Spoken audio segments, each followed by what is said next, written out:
Je traversais une période difficile et je me sentais très démoralisé par rapport à la vie, quand un jour, j'ai eu une expérience qui a tout transformé.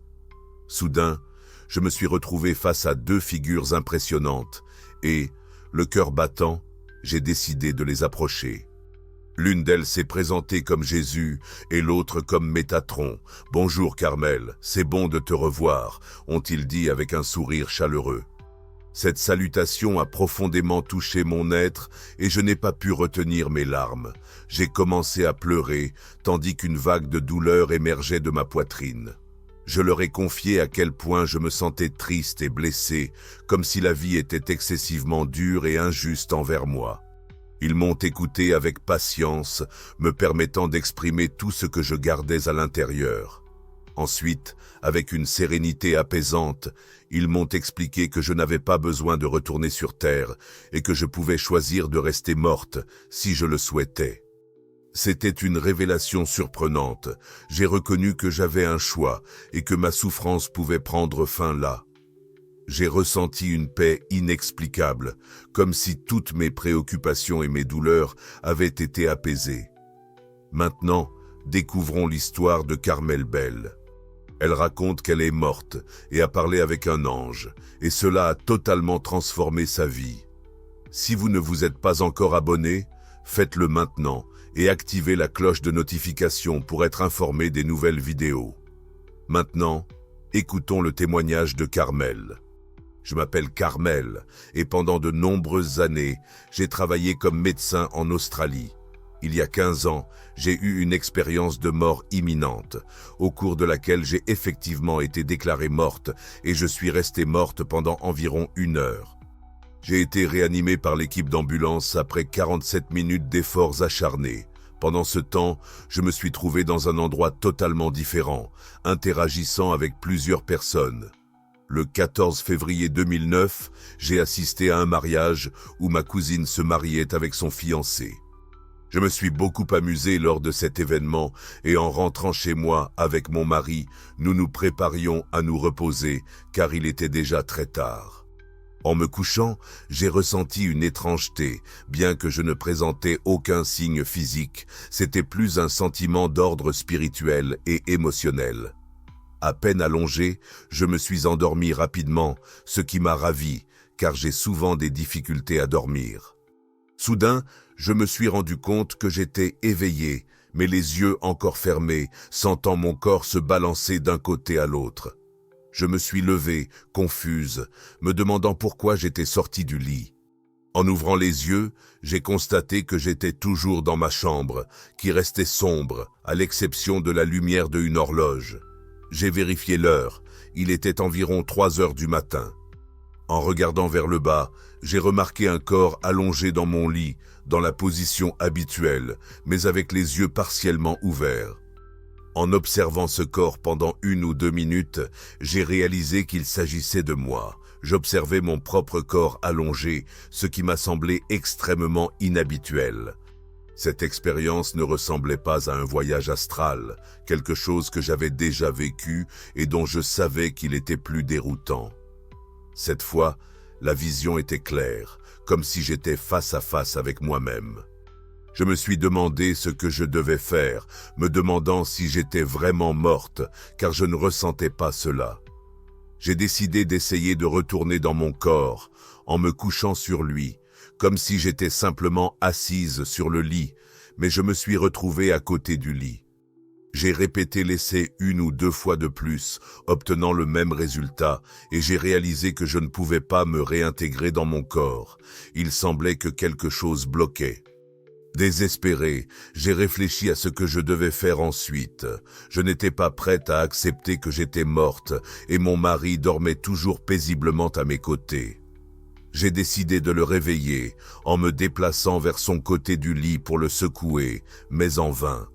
Je ne pouvais pas le toucher ni le déplacer. J'ai commencé à crier dans l'obscurité, appelant désespérément pour qu'il se réveille et m'aide en disant que j'étais morte, mais il ne réagissait pas du tout. J'ai continué à essayer de le secouer et à crier pendant environ 10 minutes, avant de me résigner à l'idée qu'il ne se réveillerait tout simplement pas. J'ai accepté que, Peut-être, j'étais vraiment morte. J'ai réfléchi à ce qui pourrait se passer ensuite et je me suis demandé où étaient ceux qui venaient de me chercher puisque j'étais toujours dans cette chambre. J'ai commencé à craindre de devenir un esprit errant, quelque chose que je ne souhaitais absolument pas. Puis, j'ai vu des étincelles descendre dans l'air et à travers elles, j'ai réalisé qu'un nouvel espace commençait à se former. J'ai pensé, je ne veux pas suivre ce chemin, je préfère éviter cette route. Je savais que cela m'emmènerait à ce que nous appelons le ciel, ce qui signifierait que j'étais vraiment morte. Tout à coup, mon mari s'est assis sur le lit et j'ai pensé, il s'est réveillé, il a dû m'entendre. Il s'est levé et est allé aux toilettes, tandis que je murmurais pour moi-même, voilà, je suis perdu. Je pensais que mon mari passait une éternité dans la salle de bain. Pendant la nuit, je crois qu'il y fait des petites siestes.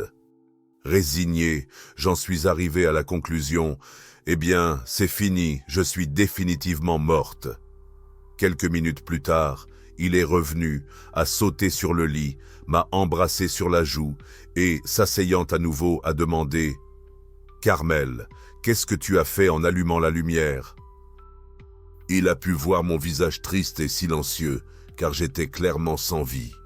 À ce moment-là, mon mari, qui était ambulancier, a commencé à pratiquer la réanimation cardio-pulmonaire sur moi. Comme il n'obtenait pas de réponse immédiate, il a sauté du lit et a couru dans le couloir jusqu'à la chambre de l'un de nos enfants en criant « Vite, appelle une ambulance, ta mère est morte !» Je l'entendais clairement. Ensuite, il est revenu dans la chambre et a continué avec les compressions thoraciques. Peu après, j'ai entendu la sirène s'approcher et je ne faisais que regarder Bernie effectuer la RCP. Peu de temps après, j'ai entendu le bruit du chariot et de l'équipement des ambulanciers arriver dans le couloir jusqu'à notre chambre. Ils sont entrés, ont déplacé mon lit sur le côté, ont éloigné Bernie et m'ont mise par terre. À ce moment-là, j'ai pensé « D'accord, je suis en sécurité maintenant ». Puis, j'ai été enveloppé par une lumière et je me suis retrouvé au paradis, un endroit qui me semblait convenir. J'ai réalisé qu'il faisait encore sombre, probablement à la même heure qu'où j'étais avant. 2 figures humaines m'attendaient. L'une d'elles était extrêmement grande. Je dirais qu'elle mesurait plus de 2,5 mètres, tandis que l'autre avait une stature normale. Elles étaient debout près d'un genre d'oasis. Pour ceux qui ont déjà lu mon livre ou ma biographie, sachez que ce n'était pas ma seule expérience de la mort. En fait, j'étais déjà morte 3 fois avant cette expérience, et à chaque fois, je me suis retrouvée au même endroit, donc je n'étais pas surprise. J'ai donc décidé de m'approcher des figures, et l'une d'elles s'est présentée comme Jésus, tandis que l'autre s'est identifiée comme Métron. Ils m'ont salué en disant « Bonjour Carmel, c'est bon de te revoir ». Je me souviens que j'ai commencé à pleurer, ressentant une vague de douleur monter en moi en exprimant combien j'étais triste et blessé par une vie qui semblait excessivement difficile. Ils m'ont apaisé, me permettant de m'exprimer pendant un moment, puis ils ont expliqué que je n'avais pas besoin de revenir sur Terre et que je pouvais choisir de rester morte si je le voulais. J'ai réfléchi à ma vie sur Terre. C'était incroyable d'être dans un endroit que je savais réel, mais qui n'appartenait pas au monde physique, bien que ce fût tout aussi tangible. Il n'y avait pas de précipitation là-bas, ni de pression, et les entités, qu'elles soient humaines ou animales, étaient toutes extrêmement attentionnées et aimantes. Ils m'ont demandé de réfléchir à cela et ont commencé à me dire que, si je choisissais de revenir, ils auraient une demande à me faire. Curieusement, j'étais là depuis un temps considérable. Si l'on considère le temps humain, cela faisait des années. Depuis le moment où l'ambulance était arrivée et que j'avais commencé à être réanimé, 47 minutes s'étaient écoulées. Ce furent 47 minutes de réanimation cardio-pulmonaire, de choc électrique et d'injection d'adrénaline. Pendant tout ce temps, j'étais au ciel, ou plutôt dans cet endroit, à discuter avec ces figures. Je leur posais des questions qui pouvaient sembler étranges, mais je cherchais de l'espoir pour le monde et pour l'avenir. Par exemple, j'ai demandé si la série Star Trek, qui est ancienne et populaire, était réelle, et ils m'ont informé qu'en effet, quelque chose de similaire pourrait exister dans le futur, bien que d'une manière différente de celle présentée. J'ai également interrogé la pertinence de la religion, comme l'Église, et la réponse que j'ai reçue était que ce n'était pas indispensable. Ils ont dit que tant que l'on a foi en quelque chose de plus grand que nous, cela suffit. L'objectif de la vie, essentiellement, est d'apprendre à être bienveillant, d'apprendre à aimer et à être réceptif. Je crois que beaucoup d'entre nous pensent comprendre ce qu'est aimer vraiment, mais en réalité, c'est une compétence assez complexe. Je me souviens d'une occasion où j'étais avec quelqu'un qui mettait fin à sa relation avec sa petite amie. Elle lui a demandé s'il l'aimait et il a répondu que oui, mais qu'il aimait aussi la pizza. Cela a été pour moi une révélation sur la difficulté de différencier nos sentiments pour quelque chose d'aussi simple que notre nourriture préférée de ces émotions que nous nourrissons pour ceux que nous aimons vraiment. L'amour est une émotion profondément intense et, au ciel, il est vibrant et fondamentalement connecté à chaque partie de votre être, quelque chose de bien différent de ce que nous expérimentons ici.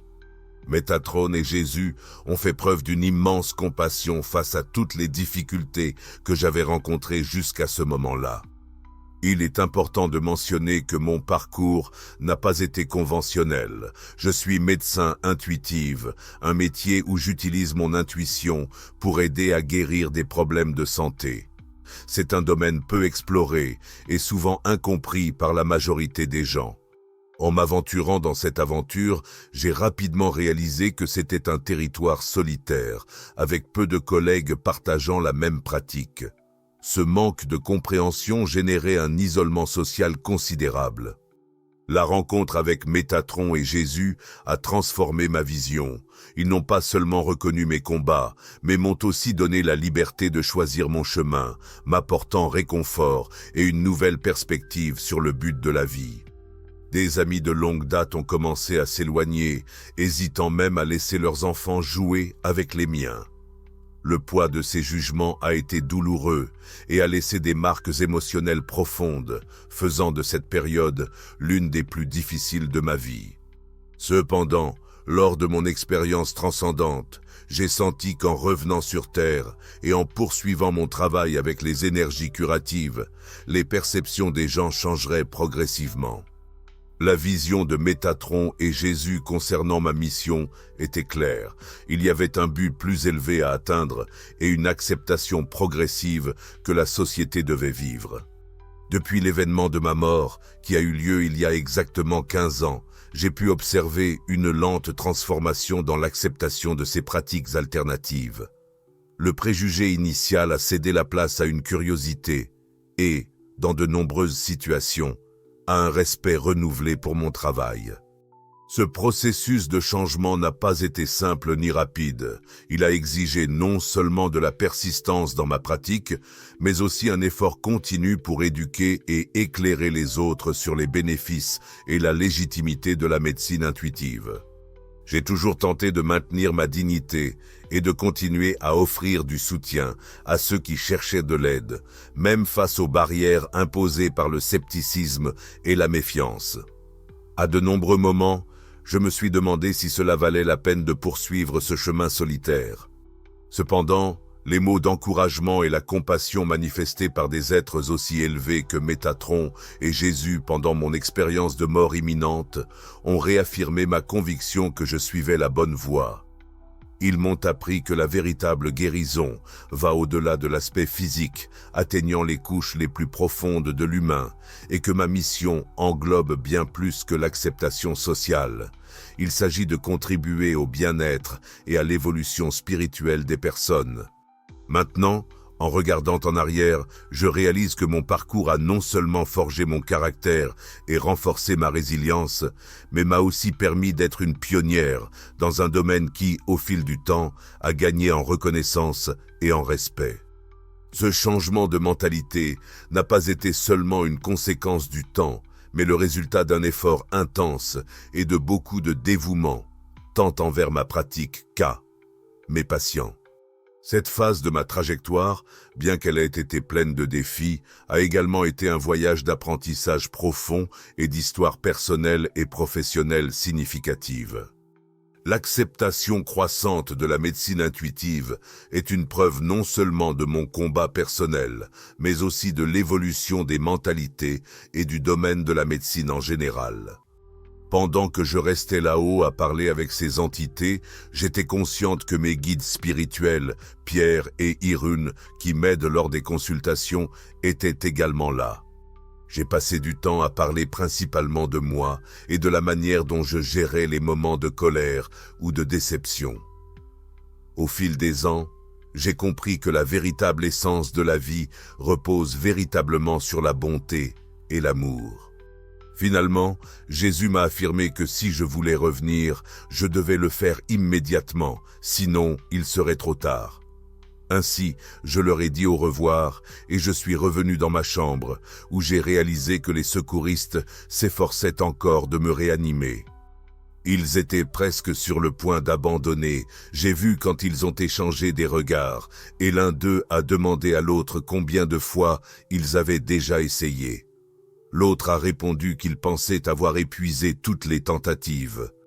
Réalisant qu'ils étaient sur le point d'abandonner, je me suis préparé à retourner dans mon corps. Avant de revenir, je me suis assuré d'observer attentivement les visages des professionnels qui prenaient soin de moi. Je voulais pouvoir me souvenir de chacun d'eux. En récupérant mes fonctions vitales, j'ai alors flotté au-dessus de mon corps. Le dernier détail dont je me souviens, avant de ressentir une vague de chaleur, a été d'entendre l'un des techniciens ambulanciers dire qu'ils avaient trouvé un pouls. À ce moment-là, j'ai su que j'étais revenue et que j'étais vivante. Cela a duré 47 minutes de tentative de réanimation avant qu'ils ne parviennent à détecter mon pouls, précisément au moment où ils étaient sur le point d'abandonner. Après cela, je me suis réveillé d'un coma quelques jours plus tard et j'ai clairement vu les êtres avec lesquels j'ai conversé. L'endroit où j'étais ressemblait à un désert, plein d'une oasis avec de l'eau, des arbres et des pierres. C'était la nuit. Cela compliquait la visibilité. Cette expérience a été marquée par une interruption du flux du temps, mais c'est là que je me suis aperçu et je suis resté. J'ai parlé à un vieux chien que j'avais pris soin de, un berger allemand nommé Voltron. Il était présent et je lui ai demandé pardon, car lors des dernières années de sa vie, je n'ai pas pu le garder à mes côtés et je ressentais que j'avais échoué à lui offrir les soins qu'il méritait. Même s'il était resté avec mes parents, je ressens comme si je l'avais abandonné, bien qu'il soit avec la famille. Je comprends que pour certains, il puisse sembler étrange de s'inquiéter autant pour un animal, mais ils possèdent aussi des âmes, des pensées et des sentiments. C'est pourquoi je lui ai demandé pardon. J'ai rencontré un jeune homme qui me semblait familier, mais que je n'ai pas reconnu au début. Il s'est présenté comme Pierre. Pierre était en fait le fils de ma sœur, qui est né jumeau et est décédé environ 5 heures après la naissance. Sa sœur jumelle a survécu et est encore en vie sur Terre. Pierre m'a demandé d'envoyer un message à sa mère et à sa sœur jumelle, ce que j'ai fait. Ensuite, j'ai rencontré une autre personne qui s'est identifiée comme Jonathan. Jonathan s'était noyé à peine à 2 ans et demi, un moment dévastateur pour notre famille, en particulier pour ma sœur. Il m'a demandé de dire à sa mère qu'il allait bien, qu'il était heureux et qu'elle pouvait être en paix, et depuis lors, elle trouve cette paix. J'ai transmis ce message aussi, cependant, je ne suis pas sûr de quand, dans le flux du temps, je me suis éloigné des gens avec qui je parlais. Il semblait qu'au ciel, il n'y avait pas de limite réelle au type de pensée que nous pouvons avoir lorsque nous sommes sur Terre dans nos corps. C'est comme s'il y avait une coque entourant notre cerveau contenant nos pensées. Au ciel, cette barrière n'existe pas, permettant une connexion et une expérience multidimensionnelle. Même aujourd'hui, 15 ans après cet événement, Je n'ai toujours pas réussi à comprendre tout cela complètement. J'essaie toujours de rassembler les morceaux et je réfléchis à ce qui s'est passé et aux messages que j'ai reçus, en particulier sur les divers conflits émergents sur Terre, un point qui a été souligné lors de mon expérience céleste. Je sais qu'un conseil qui m'a été accordé contenait quelque chose en rapport, mais je n'arrive pas à me souvenir de tout avec clarté. Peut-être que cela ne m'a jamais été totalement révélé, mais il est certain que cela reste flou dans mon esprit. J'ai aussi vu une tante décédée à 54 ans. Elle a été assez dure avec moi tout au long de ma vie, se montrant cruelle non seulement avec moi, mais aussi avec mes enfants. À ma grande surprise, elle a présenté des excuses. C'était vraiment émouvant et significatif, car elle a enfin reconnu son comportement et s'est excusée. J'ai retrouvé mon grand-père, avec qui j'ai passé beaucoup de temps, ainsi que ma grand-mère. Pendant mon enfance, j'ai passé de nombreux moments avec mes grands-parents, car ma famille était grande et j'avais une affection particulière de leur part. Mes parents n'ont jamais accepté l'idée de me laisser être adopté par eux, mais je restais toujours chez mes grands-parents pendant les vacances scolaires et chaque fois que j'avais un problème de santé. Donc, je les ai aussi retrouvés au ciel. Cependant, j'hésiterais à appeler cet endroit magique, car je ne veux pas encourager les gens à se précipiter là-bas avant le moment venu. Mais c'était sans aucun doute un endroit où je sentais que je pouvais trouver du réconfort, des réponses et des êtres qui me comprenaient. Je me souviens de plusieurs détails de manière vague. Par exemple, je me souviens d'avoir marché et de ressentir que le sol semblait solide, même si je ne regardais que rarement en bas pour voir exactement la texture du sol sur lequel je marchais, sauf lorsque j'étais dans la partie du désert. Cette expérience a toujours été marquante pour moi, car je n'ai jamais été dans un véritable désert, comme ceux qu'on trouve en dehors de l'Australie, où nos déserts sont remplis de buissons et de terre rouge. Là, c'était un désert de sable blanc et fin, quelque chose que je n'ai jamais expérimenté dans cette vie. J'ai toujours trouvé cela curieux. Mon entendement est que nous transitionnons vers une autre vie, mais cela ne se produit pas immédiatement après notre arrivée au ciel.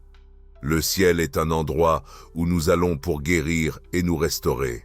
Vous avez sûrement déjà eu des moments dans votre vie où vous vous êtes senti profondément triste, trahi ou blessé, et toutes ces expériences sont des leçons.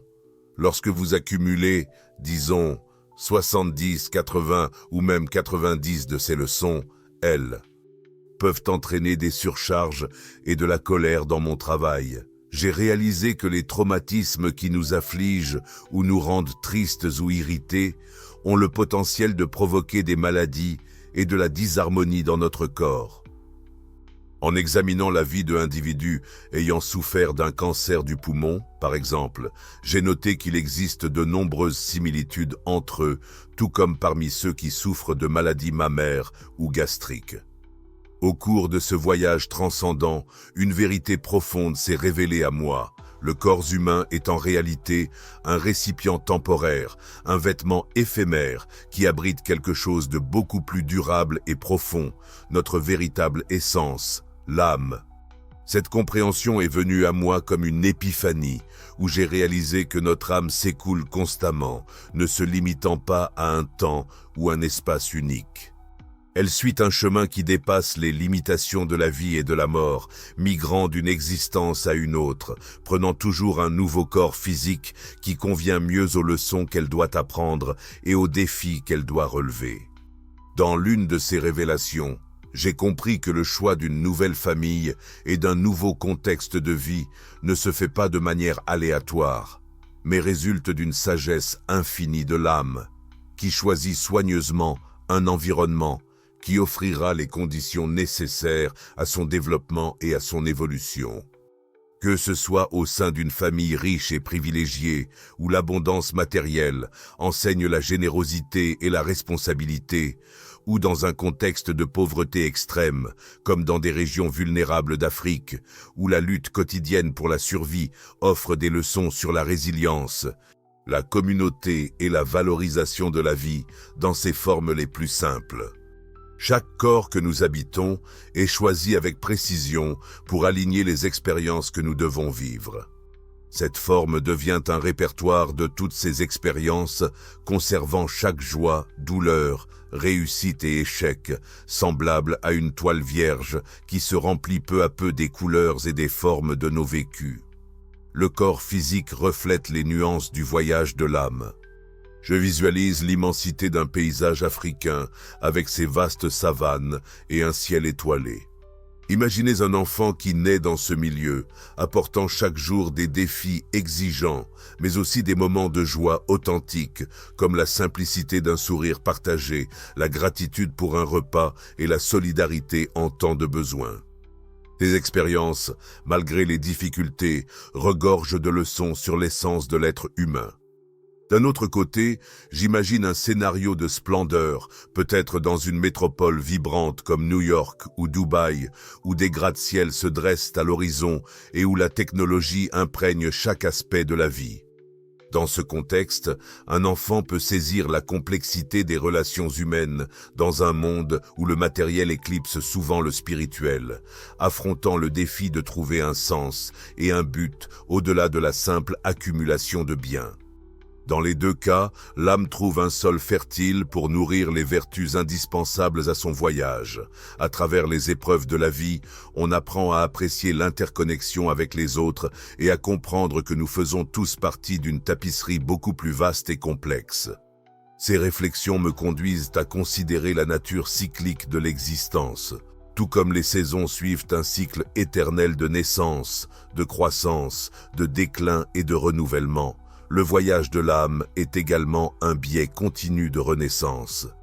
Chaque nouvelle vie représente un printemps, une chance de renouveau et de croissance, nous permettant de vivre la vie sous de nouvelles perspectives, faisant face à des défis qui façonnent et renforcent notre esprit. Cette compréhension a transformé ma vision de la mort et de la renaissance. La mort n'est pas une conclusion, mais une transition, un portail qui nous mène à une nouvelle expérience de vie, où notre essence poursuit son parcours évolutif. Dans ce contexte, chaque existence terrestre, chaque corps que nous occupons est une bénédiction, un cadeau qui nous permet d'explorer, d'apprendre et d'évoluer. Avec cette conscience, je perçois la vie non pas simplement comme une succession d'événements aléatoires, mais comme une aventure riche et variée, où chaque enseignement est méticuleusement orchestré pour contribuer à notre croissance perpétuelle. Alors que nous passons tant de temps dans ce corps, lorsque nous arrivons initialement au ciel, nous transportons encore l'image de ce corps avec nous. Nous ne revenons pas immédiatement à notre forme énergétique, mais nous continuons à ressembler à nous-mêmes et à vivre différents processus de vie qui sont incroyablement simples, mais aussi extrêmement complexes. Par exemple, avec mes deux neveux, il est fascinant qu'ils aient été au ciel et aient continué à évoluer jusqu'à atteindre l'âge adulte. On pourrait penser qu'ils auraient suivi leur vie sans hésitation, mais comme on le comprend, le garçon qui était jumeau avait un destin à accomplir aux côtés de son frère. S'il était dans un autre corps, il s'éloignerait de son but d'une certaine manière, et ainsi, il devrait revenir sur Terre après la mort de son frère pour reprendre ce parcours jumeau, à nouveau à ses côtés. Quant au fils de ma autre sœur, il était clair qu'il y avait un chemin à parcourir avec elle, ce qui est vraiment fascinant. À la fin, comme je l'ai mentionné, j'ai été présenté au choix entre rester ou retourner au ciel. Quand j'ai décidé de revenir, il semble que j'ai réussi à les convaincre de me renvoyer. J'étais dans un coma induit par des médicaments à l'hôpital et j'ai pu, lors d'une visite de mon mari, sortir temporairement de cet état pour lui dire que je revenais à cause de lui avant de retourner au coma. C'était une expérience extraordinaire. Maintenant, 15 ans plus tard, il semble que là-haut ils étaient assez décidés sur le fait que je devais revenir et poursuivre ma mission, mais c'était un choix qui devait être le mien. Ils m'ont guidé de manière à me diriger correctement. Et qu'avez-vous pensé de cette incroyable histoire? Laissez votre avis en commentaire et n'oubliez pas de vous abonner à la chaîne. Activez la cloche pour les notifications et être averti de chaque nouvelle vidéo. Merci d'avoir regardé jusqu'à la fin. Si vous souhaitez suivre d'autres récits comme celui-ci, cliquez sur la vidéo que YouTube vous suggère à l'écran.